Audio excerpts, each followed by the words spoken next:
सभी देशवासियों को यूनिटी हिंदुस्तान की तरफ से अजय सिंह राजपूत का नमस्कार। साथियों, जैसे कि आपको पता है कि मार्च 28 और मार्च 29 के बीच में भारत को बंद करने की साजिश रची जा रही थी, जिसके अंतर्गत ये बताया गया था कि जितने भी बैंक है उन बैंकों को निजीकरण करने के लिए बैंकों का निजीकरण होगा, जिसके कारण से बैंक में काम करने वाले कर्मचारी इससे सहमत नहीं थे और इसके समक्ष वो रोड पे उतर रहे थे और अपने बैंकों को बंद करके अपनी नाराजगी को दिखा रहे थे कि बैंकों में 28-29 तारीख को कोई भी काम नहीं चलेगा। तो साथियों, सबसे बड़ा प्रश्न आपके सामने ये है कि बैंकों का निजीकरण होगा, इससे क्या प्रभाव हमारे देश में देखने को मिलेगा। और सबसे बड़ी बात आप ये समझ जाइए कि बैंकों का यदि निजीकरण होगा तो इससे क्या होगा। यदि मैं कोई गवर्नमेंट बैंक हूं, यदि मैं जैसे कि कोई सरकारी बैंक और सरकारी बैंक यदि फंडिंग करती है, यदि जैसे कोई व्यक्ति अपना जाली पासपोर्ट लेकर के यदि बैंक से यदि लोन लेता है और बैंक ने लोन दे भी दिया,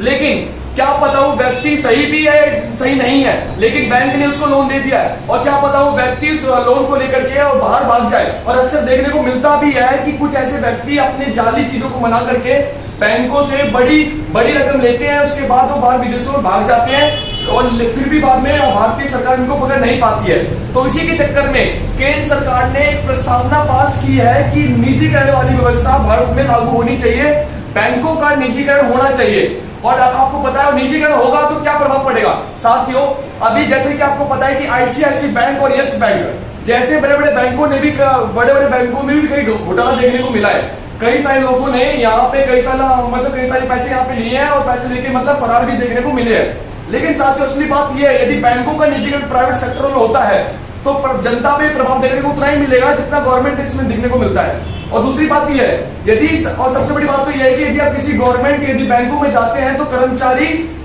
जनता से नहीं, जनता की समस्या नहीं सुनते, बल्कि अपने पद का अलग ही वे में इस्तेमाल करते हैं, सही ढंग से जनता से सही ढंग से बात भी नहीं करते हैं। इस चक्कर में क्या है कि यदि प्राइवेट होता है, अगर प्राइवेट में यदि कोई व्यक्ति लोन लेके अगर जाके भागता भी है तो सरकार का जवाबदारी कौन होगा, वो बैंक वाला होगा और सरकार उनसे पैसे प्राप्त करेगी। और सीधी सी बात, यदि गवर्नमेंट यदि बैंक से यदि कोई भी अगर व्यक्ति पैसा लेके भागता है तो जनता, आपको पता है कि टैक्स जनता ही टैक्स पे करती है, तो जनता ही कहीं ना किसी ना किसी माध्यम से सरकार पैसा प्राप्त करेगी और बैंक का भरपाई करेगी। तो साथियों, सबसे बड़ा प्रश्न ये है कि बैंकों का निजीकरण होना चाहिए या नहीं होना चाहिए, ये सबसे बड़ा प्रश्न मैं आप पे छोड़ता हूं। कमेंट में आप ये जरूर बताएं। और मैं आपको एक बात और बता दूं, जितने भी बच्चे होते हैं, जितने भी छात्र होते हैं, वो बड़े बड़े बैंकों की तैयारी करते हैं ताकि बच्चे अपनी जिम्मेदारी को ले और पढ़े लिख करके कोई बैंक में सेटलमेंट हो जाए। लेकिन क्या है कि यदि बैंकों का निजीकरण होता है तो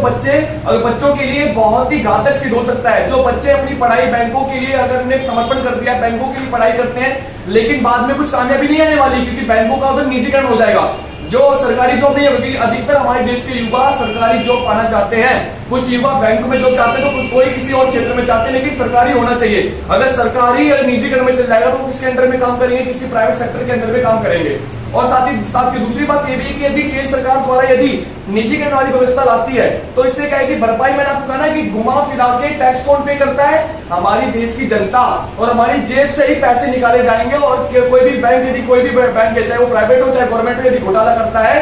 तो जनता ही अपने पैसों से इनडायरेक्ट तरीके से कोई और तरीके से जनता को पैसा पे करना पड़ेगा, लेकिन जनता ही पैसा पे करेगी क्योंकि केंद्र सरकार को, जो केंद्र सरकार घाटे में चल रही है, जो बैंक घाटे में चल रहा है, तो उसकी भरपाई केंद्र सरकार कैसे ना कैसे तो करेगी। वो अपनी तरफ से तो पैसा लगाएगी ही नहीं लगाएगी, तो इसी प्रकार से जनता से किसी ना किसी माध्यम से पैसा लेकर के उस पर लगाएगी। साथियों, में वीडियो अच्छी लगी तो वीडियो को शेयर कीजिए, यदि बातों में दम है तो उसको आगे बढ़ाने का प्रयास कीजिए। जय हिंद, जय भारत।